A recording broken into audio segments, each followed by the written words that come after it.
Viti 2025 u shënua nga një seri ngjarjesh që tronditën vendin tonë dhe lanë gjurmë të thella në jetën e shumë familjeve. Gjatë këtij viti, 39 persona humbën jetën në mënyra të ndryshme, disa si pasojë e konflikteve të vjetra, disa për hakmarrje, të tjerë për mosmarrveshje banale ose tragjedi aksidentale. Secila vrasje përmban një histori të dhimbshme pas saj, plagë të hapura, zemra të thyera dhe komunitete të tronditura. Nga qytetet e mëdha deri te fshatrat më të vegjël, dhuna dhe krimi u bën pjesë e përditshmërisë, duke nxjerrë në pah nevojën për ndërgjegjësim, drejtësi dhe siguri për të gjithë. Ramazan Meta ju ekzekutua në Shkodër në një atentat mafios të ndodhur në zonën e Dragoçit më 4 janar, teksa po kthehej me automjet drejt banesës së tij. 33 vjeçari u qellua me breshëri armë zjarri të tipit Kalashnikov rreth një vit pasi ishte kthyer nga Belgjika në Shqipëri. Sipas hetimeve, Ramazan Mataj kishte patur për një kohë të gjatë një lidhje dashurie me një vajzë nga fshati i tij. Kjo marrëdhënie konsiderohej e ndaluar nga familja e Teres, e cila e kishte atë 2 herë. Dyshohet se të dyja martesat ishin prishur pikërisht për shkak të kësaj historie dashurie, të cilën të rinjt nuk e ndërpren. Situata nuk u pranua nga vëllai i madh i vajzës, i cili në një rast kishte deklaruar se i kishte parë ata së bashku. Indikuar nga mllëfi i grumbulluar, mentaliteti dhe rrethi shoqëror, si dhe nga fakti që motra e tij ishte dëbuar nga familja, Arion Hasaj, 29 vjeç, dyshohet se thuri planin për të vrarë bashkëfshatarin e tij, Ramazan Matajin. Në lidhje me këtë ngjarje në pranga, ran dy vëllezërit Arion dhe Klisman Hasaj.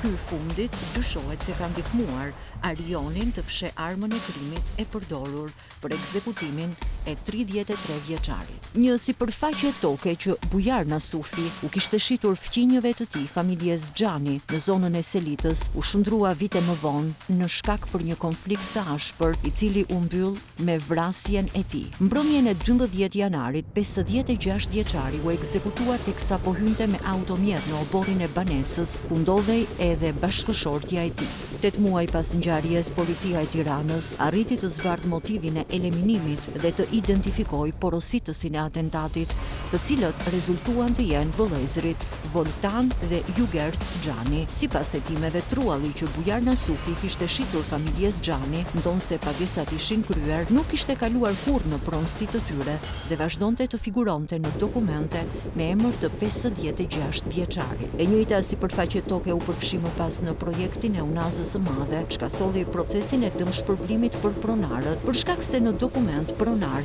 rezultonte Bujar Nasufi, shteti i kaloi atij shumën e dëmshpërblimit prej rreth 30.000 euro. Megjithatë, pasi i përfitoi parat, 56 vjeçari nuk ia dorëzoi familjes Xhani, duke ndezur një konflikt që zgjati për disa vite. Duke mos e pranuar këtë situatë dhe të nxitur nga përplasjet e vazhdueshme, vëllezërit Voltan dhe Jugert Xhani dyshohet se porositën një vrasës me pagesë për eliminimin e Bujar Nasufi. 81 vjeçari Xhemal Meta u gjeti pa jetë më 13 janar në fshatin Shëngjin i Vogël në Tiranë. Sipas hetimeve, viktima u qellua për vdekje me çekiç nga 64 vjeçari Isuf Hasa, i cili e goditi Metën në pjesën e pasme të kokës duke i shkaktuar humbjen e jetës. Pas krimit, autori dyshohet se fsheu mjetin e përdorur, çekiçin, në banesën e vajzës së tij, ndërsa nga viktima mori edhe një shumë parash prej 200.000 lekësh. Pas arrestimit, Isuf Hasa deklaroi se kishte shkuar në shtëpinë e Xhemal Metës, ku kishte pirë kafe dhe më pas kishin patur një debat. Sipas pretendimeve të tij, viktima e bullizonte dhe ofendonte vazhdimisht, ndërsa gjithashtu kishte ngacmuar edhe bashkëshorten e tij,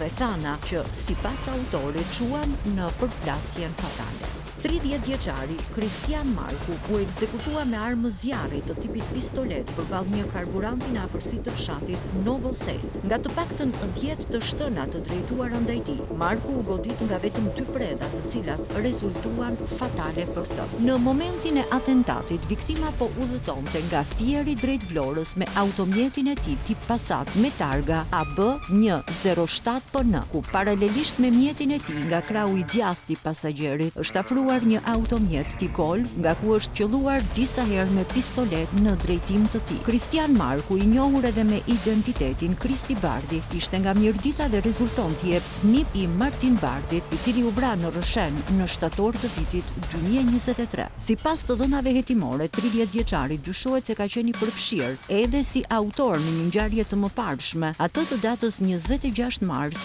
2023, rreth orës 19:00 në Rëshen, ku pati të shtëna me armë zjarri në drejtim të Sajmir Rekshit. Motivi i vrasjes së Kristian Marku dyshohet lidhet me sagën e hakmarrjes mes dy fiseve në Rëshen të Mirditës, një konflikt i përgjakshëm i nisur prej rreth një dekade dhe që deri më tani ka sjellë të paktën 7 viktima. Në lidhje me këtë ngjarje, në pranga ka rënë vetëm një nga autorët e dyshuar, Erald Cenaj, ndërsa autorët e tjerë vijojnë të jenë në arrati. Nga hetimet aktive u arrit të dokumentohej se automjeti përdorur nga autori apo autorët për ekzekutimin e Markut ishte siguruar nga 36 vjeçari Erald Cenaj, i lindur dhe banues në qytetin e Kukësit. Dyshohet se 36 vjeçari kishte sjell automjetin tip Volkswagen Golf nga jashtë vendit, pasi ai nuk rezultoni regjistruar në Shqipëri. Ndaj tij është ngritur akuza për sigurim të kushteve dhe mjeteve për të kryer vrasje. Më 16 janar, 34 vjeçari Flamur Kamberi vrau aksidentalisht kushuririn e tij, Vasil Kamberi, teksa ndodheshin në pyll. Ngjarja ndodhi gjatë një daljeje për gjueti, ku dy kushurinjt ishin të shoqëruar nga 3 persona të tjerë. Sipas hetimeve, Flamur Kamberi ka qelluar aksidentalisht me armën e gjahut drejt 36 vjeçarit Vasil Kamberi, i cili si pasojë plagëve të marra ndorroi jetë gjatë transportimit me helikopter për në spital. Në vendin e ngjarjes, policia ka sekuestruar si prova materiale 4 armë gjahu çifte, 2 gëzhoja, 22 cop fishek dhe 4 celular, të cilat ndihmuan në dokumentimin e ngjarjes dhe hetimin e saj. Lulzim Bisha u gjeti vrarë brenda automjetit të tij në 24 janari, ekzekutuar me të paktën 12 plumba pistolete. Si i dyshuar në përfshirje në këtë vrasje u arrestua Eduard Lami, por ndaj tij u ngritën vetëm akuzat për armbajtje pa leje, të cilat ai shleu gjatë kohës së qëndrimit në paraburgim. Hetuesit nuk arritën të gjenin prova të tjera që ta lidhnin Eduard Lamin me vrasjen e Vishës dhe për këtë arsye gjykata urdhëroi lirimin e tij nga qelia. Aktualisht në kërkim vijon të jetë Ervis Lami, i cili konsiderohet si i dyshuari kryesor për vrasjen e postierit. Asim Gjoni, 37 vjeç, u qellua për vdekje me thik nga babai i tij, 74 vjeçari Hekuran Gjoni. Ngjarja ndodhi më një shkurt te Kodra e Priftit në rrugën Ilia Shyti në Tiranë, brenda banesës së familjes Gjoni. Një ditë pas ngjarjes, policia e Tiranës arrestoi autorin e dyshuar. Gjatë deklarimeve të tij, Hekuran Gjoni pretendoi se djali e bullizonte vazhdimisht, duke e shtyr atë drejt aktit të rënd. Anila Ndoka, nën e 3 fëmijëve, u qellua për vdekje me plumb në kokë nga burri me të cilin bashkëjetonte, 34 vjeçari Kol Manaj, 10 vite më i ri se ajo. Pas krimit, autori i dha fund jetës së tij, po me plumb në kokë. Ngjarja ndodhi rreth orës 11:15 minuta në lagjen Mark Lula, e njohur ndryshe dhe si zona e ish-fushës së Druve në Shkodër. Në brendësi të automjetit, policia ka sekuestruar pistoletën me të cilën Kol Manaj qelloi partneren e tij dhe më pas veten. Krimi tronditi opinionin publik, por mbi të gjitha familjarët dhe koleget e Anilës. Ajo ishte divorcuar nga ish-bashkëshorti para 8 vitesh, kishte gjetur shpresë në një lidhje të re, e cila fatkeqësisht përfundoi tragjikisht. Nga martesa e parë kishte 3 fëmijë, më i vogli 10 vjeç. Jetonte me të dhe partnerin e saj, ndërsa 2 fëmijët më të rritur qëndronin me baban. Sipas hetimeve, Anila së fundmi kishte tentuar të jepte fund bashkëjetesës me Kolmanajin, pasi ai ishte i papunë dhe luante bixhoz. Kjo tentativë ndarjeje përfundoi në mënyrë tragjike, duke i kushtuar asaj jetën. 67 vjeçari Dod Mamli u gjeti vrarë me armë zjarri nga 2 banorë të zonës mbrëmjen e 24 shkurtit në fshatin Vilës të Kurbinit. Ekspertiza mjeko-ligjore dhe veprimet në vendin e ngjarjes treguan se ai ishte qelluar 6 herë, një prej plumbave e kishte prekur në kokë, 2 të tjerët në gjoks. Si autori i ngjarjes u arrestua Dashnor Tota, 53 vjeç, banues në të njëjtën zonë me viktimën. Në cilësinë e provës materiale, policia ka sekuestruar 6 gëzhoja dhe telefonin e viktimës. Hetimet e shkaktuara tregojnë se vrasja e Dod Mamlit ndodhi pas një konflikti për çështje pronësie, konflikti i cili përshkallëzoi deri në eliminimin e tij fizik. Rejan Aluan, 24 vjeç, një shtetase palestineze u gjetë vrarë me thik në 27 shkurt në një shtëpi të marrë me qera në Tiranë. Autori i dyshuar i vrasjes është babai i saj, Fadi Aluan, me të cilin kishte mbërritur në aeroportin e Rinasit më 19 shkurt, ndërsa ajo u vra 3 ditë më pas. Trupi i pajetit të res u gjet disa ditë pas ngjarjes nga pronarja e banesës. Fillimisht raportimet treguan se bashkëshorti i vajzës kishte kryer krimin, por hetimet më të thelluara zbuluan se vrasësi i saj ishte babai. Rejan, nën e 3 fëmijëve, ishte divorcuar dhe fëmijët jetonin në Liban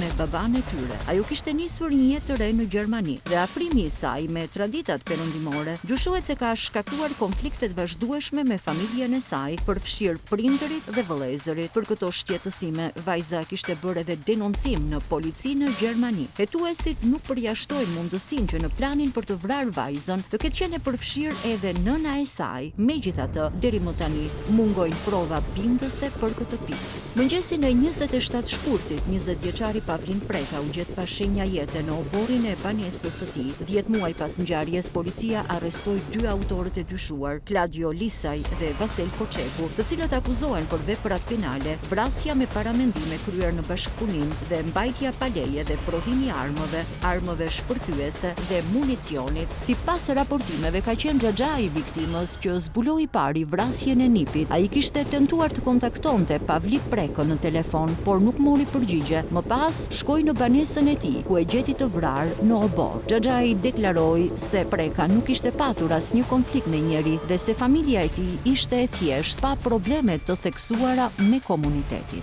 Gjovalin Prendi u ekzekutua më 17 prill të këtij viti në Llan të Lezhës. Ngjarja ndodhi rreth orës 20:00 brenda lokalit në pronësi të tij, i vendosur pranë rrugës nacionale Lezhë-Milot në afërsi të urës së Matit. Sipas hetimeve paraprake, dyshohet se autorët ishin 3 persona. 2 prej tyre zbritën nga makina dhe qelluan 64 vjeçarin brenda lokalit. Pas vrasjes në Lezhë, në Tiranë ndodhi një tjetër atentat ku mbetën të plagosur 4 persona, ndërsa hetuesit dyshojnë se 2 ngjarjet kriminale kanë të njëjtën pistë. Fillimisht hetuesit menduan se atentatorët mund të kishin gabuar shënjestrën dhe se objektivi i tyre i vërtet mund të kishte qenë bashkëshortja e Roan Brahimit, pasi automjeti i saj ngjasonte me atë në të cilën ndodheshin 2 djemtë e pronarit të Pelican Security, shoku i tyre dhe shoferi i familjes. Renato Hoxhaj, 58 vjeç, u ekzekutua me armë zjarri më 27 prill në lagjen Hajro Çakëri në Vlorë. Sipas të dhënave zyrtare, ai u qellua me 4 plumba dhe humbi jetën në vend ngjarje, ndërsa hetimet tregojnë se në krim janë përdorur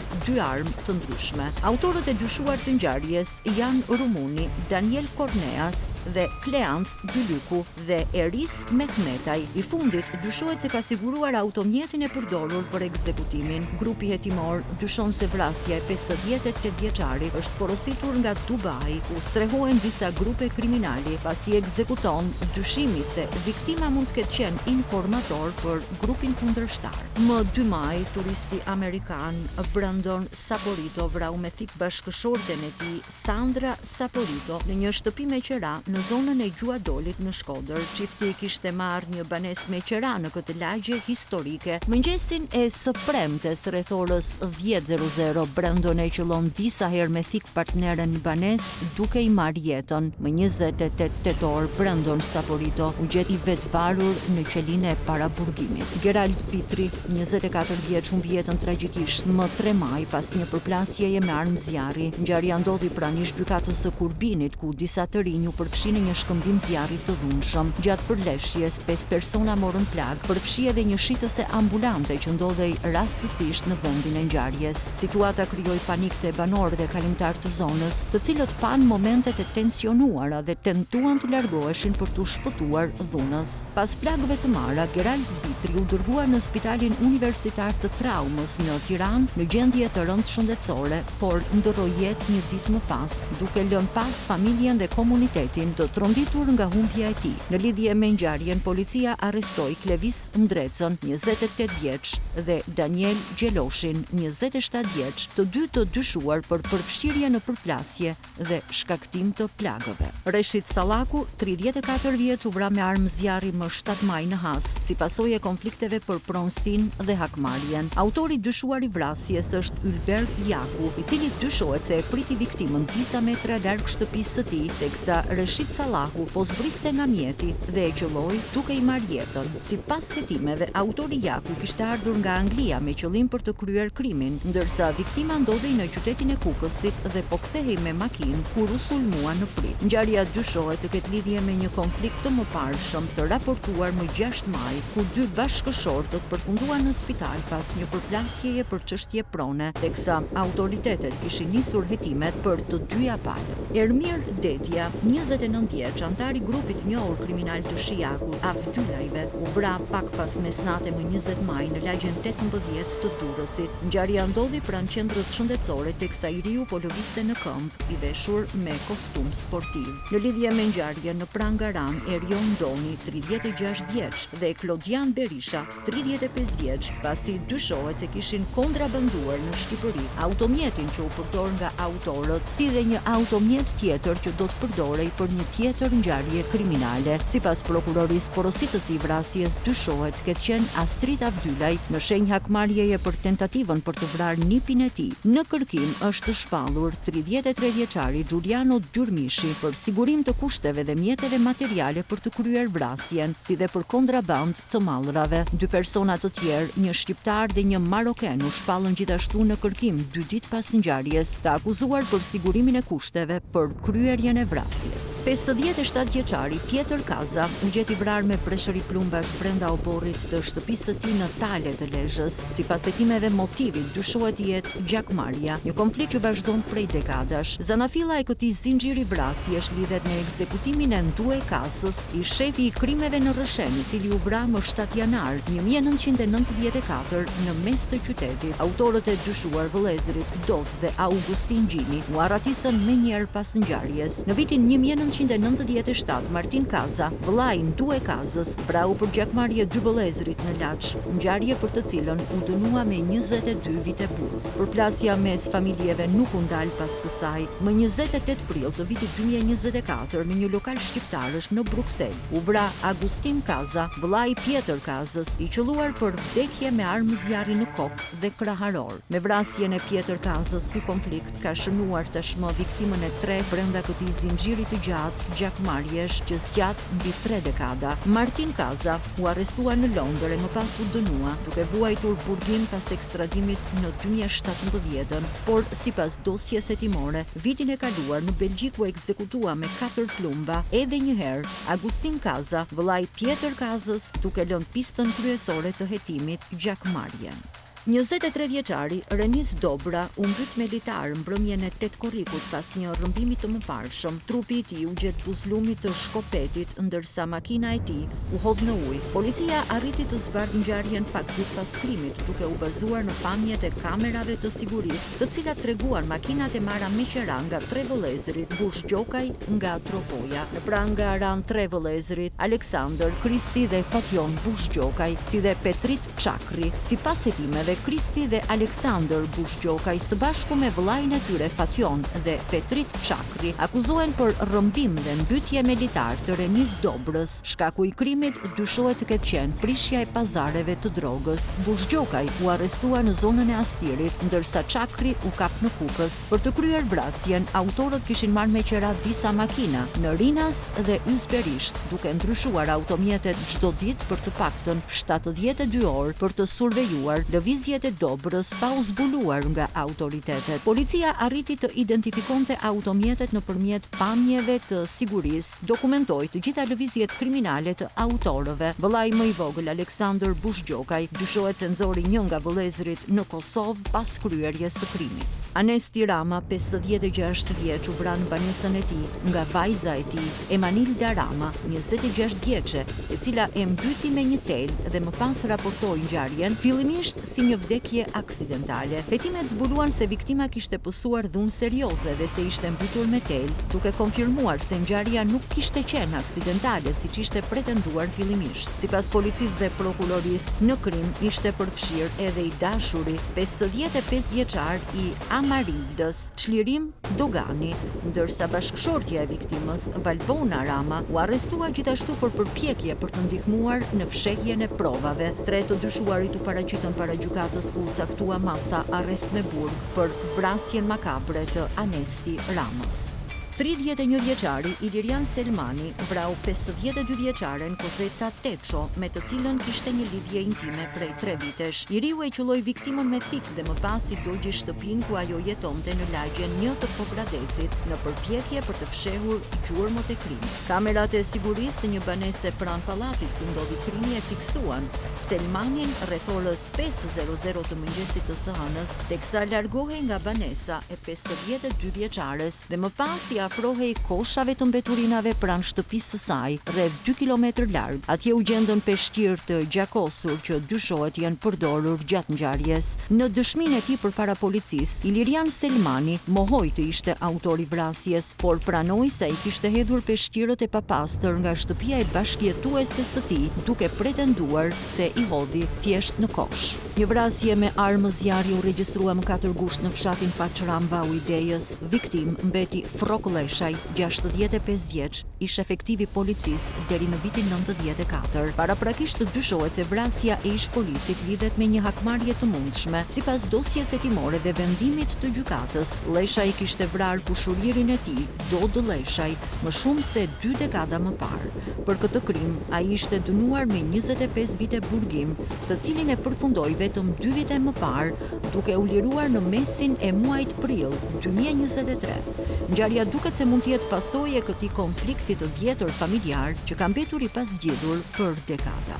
Më 14 gusht, 14 vjeçari Erald Xhejo humbi jetën pas një goditjeje të vetme në zemër. Ngjarja ndodhi gjatë një konflikti në lokalin e fshatit Pirg, ku të miturit ishin takuar për t'u sqaruar, por autori ishte shkuar i armatosur me thik. Pas kryerjes së krimit, autori, i cili gjithashtu mori disa dëmtime, tentoi të largohej me një automjet së bashku me 34 vjeçarin që ishte i pranishëm gjatë konfliktit. Babai dhe xhaxhai të miturit akuzohen për veprime që pengojnë zbardhjen e të vërtetës, pasi kanë fshehur thikën e përdorur për krimin, duke transportuar dhe më pas duke e larë atë.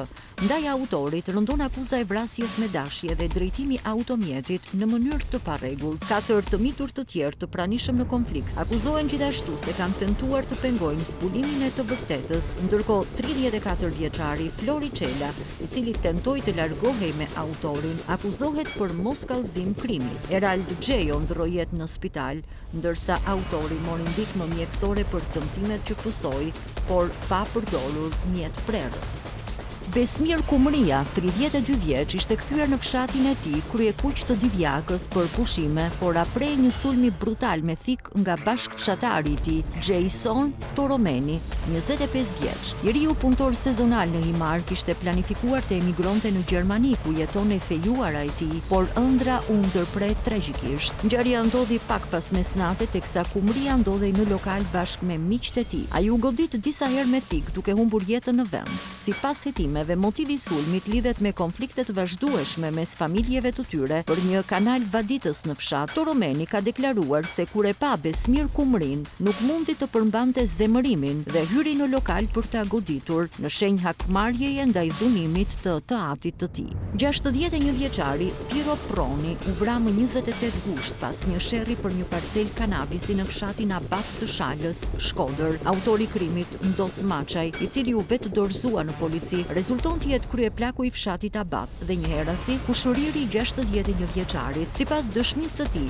Maçaj ka pranuar autorsinë e vrasjes, por pretendon se e ka kryer për vetmbrojtje. Ai ka treguar se gjatë kontrolleve konstatoi 80 rrënjë kanabisi të kultivuara në tokën e tij, në zonën e njohur si Pushime, dhe në këtë moment u përball me kushuririn e tij. Debati mes tyre përfundoi tragjikisht me vrasjen e Piro Pronit. Një atentat mafios tronditi qytetin e Shkodrës Shkodrës mbrëmjen e 4 shtatorit, kur 34 vjeçari Kristian Kola u ekzekutua pranë Kinema Republika, ndërsa po pinte kafe në katin e parë të një hoteli. Ngjarja shkaktoi tmerr dhe panik te kalimtarët të rastit, duke bërë që shpejt policia të niste kontrollet intensive në zonë. Dy persona të maskuar, të cilët lëviznin me motor, hapën zjarr ndaj Kolës, duke e lënë të vdekur në vend. Një person tjetër që ndodhej në të njëjtën tavolinë me viktimën, fatmirësisht nuk u prek nga plumbat, por mbeti në gjendje shoku pas përplasjes së dhunshme. Motivi i vrasjes mbetet ende i panjohur, pasi viktima nuk kishte konflikte të panjohura apo precedent penal të rënd,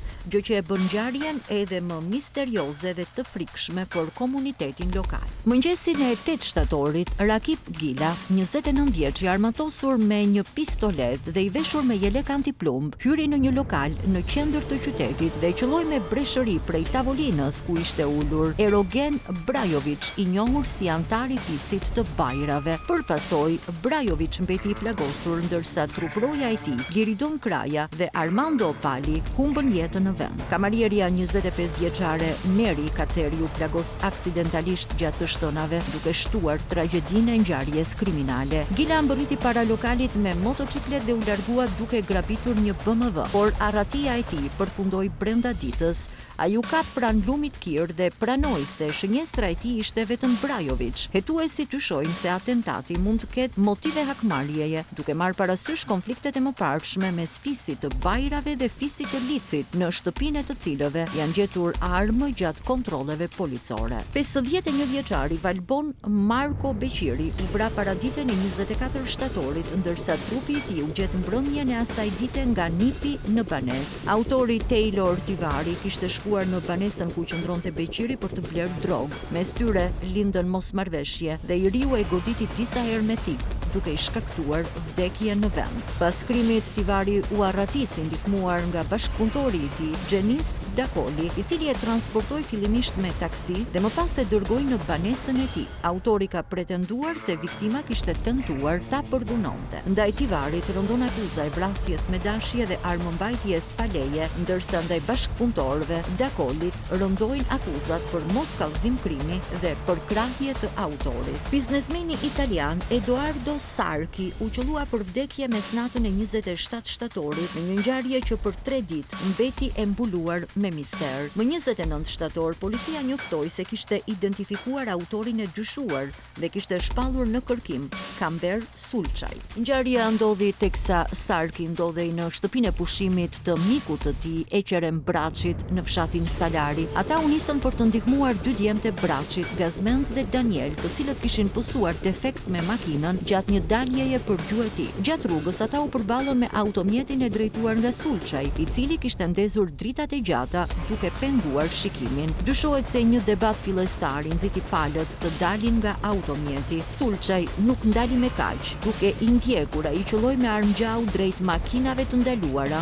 Një plumb rikoshet në asfalt kap viktimën në arterien kryesore në këmbë dhe la të vdekur Edoardo Sarkin, i cili besohet të ishte fshehur pas makinës së tij. Policia e identifikoi Sulçaj nëpërmjet pamjeve të kamerave të sigurisë në zonë. Pas vrasjes, ai u largua në një zonë të thellë malore midis fshatrave Nivic dhe Bolen. Automjeti i autorit dhe veshjet e asaj nate u gjetën të braktisura pranë një stani, ku gjithashtu sekuestrua një çantë me 2 dylbi, një elektrik dore dhe një mbajtëse arme. 40 vjeçari Hajdar Ismail Geci u gjeti vrarë me thik mbrëmjen e 2 tetorit pranë shkollës Azem Hajdari në Babru. Autori Arlind Demushi, 38 vjeç, u arrestua pak orë më vonë në Durrës. Gjatë arrestimit, autorit ju gjet një çantë me veshjet që kishte veshur gjatë kryerjes së krimit. Sipas hetimeve, Demushi ishte i dehur në momentin e ngjarjes dhe kishte qëndruar për 10 ditë në shtëpinë e viktimës, pasi të dy ishin miq të ngushtë. Natën e vrasjes, pas një debati telefonik, Demushi shkoi në banesën e Ismail Gecit për të marrë rrobat e tij. Para hyrjes në shtëpi mes tyre ndodhi një përleshje fizike, gjatë së cilës Demushi e goditi viktimën me thik duke i shkaktuar plagë fatale. Sipas deklarimeve të autorit, konflikti lindte nga fakti që viktima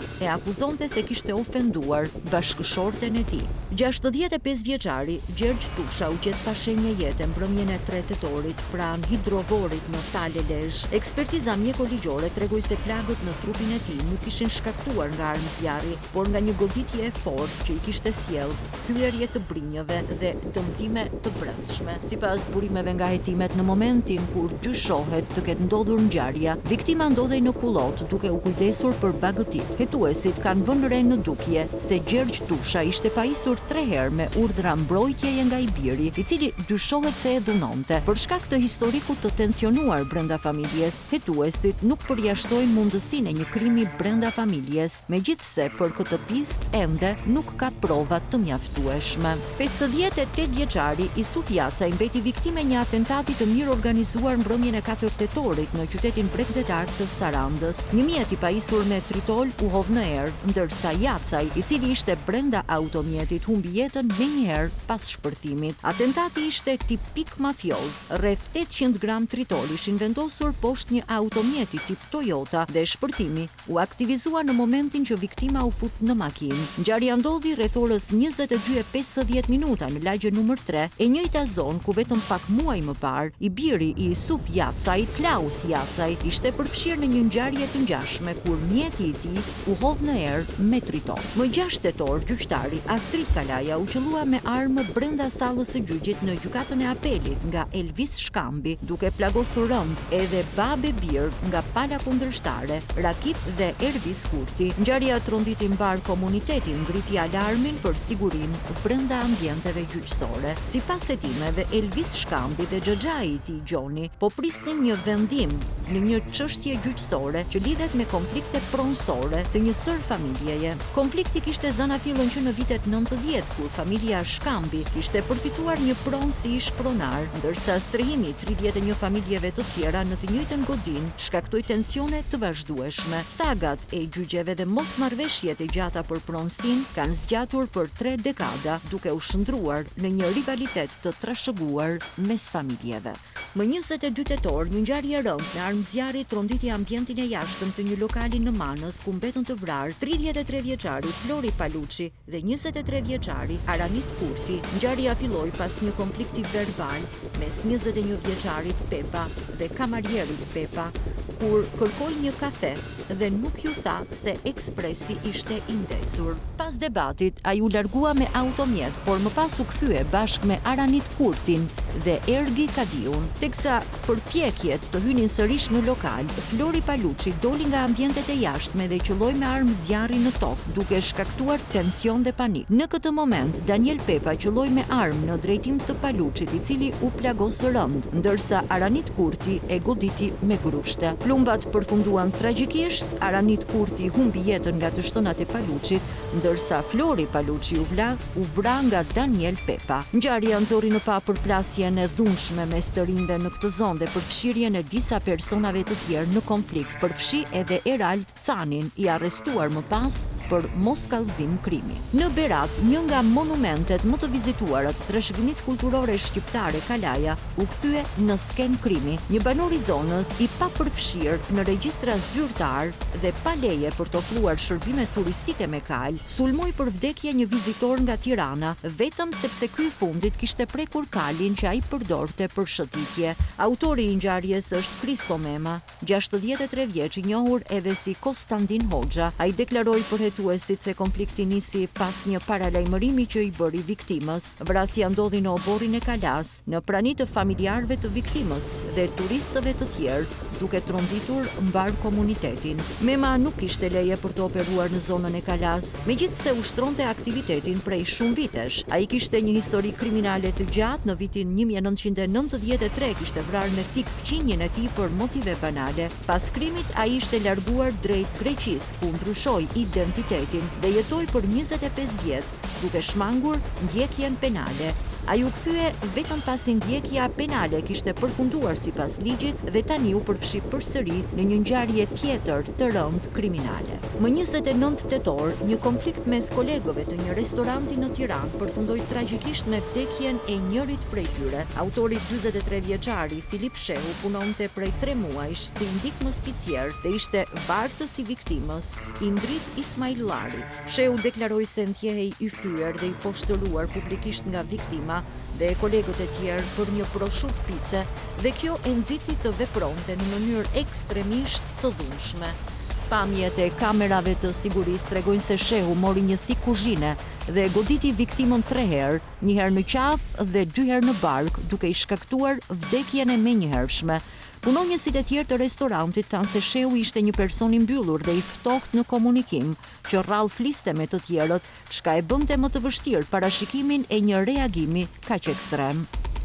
Më 29 nëntor në Durrës, një ngjarje tragjike brenda familjes Kodheli përfundoi me vdekjen e Pjetër Kodhelit, babai i autorit.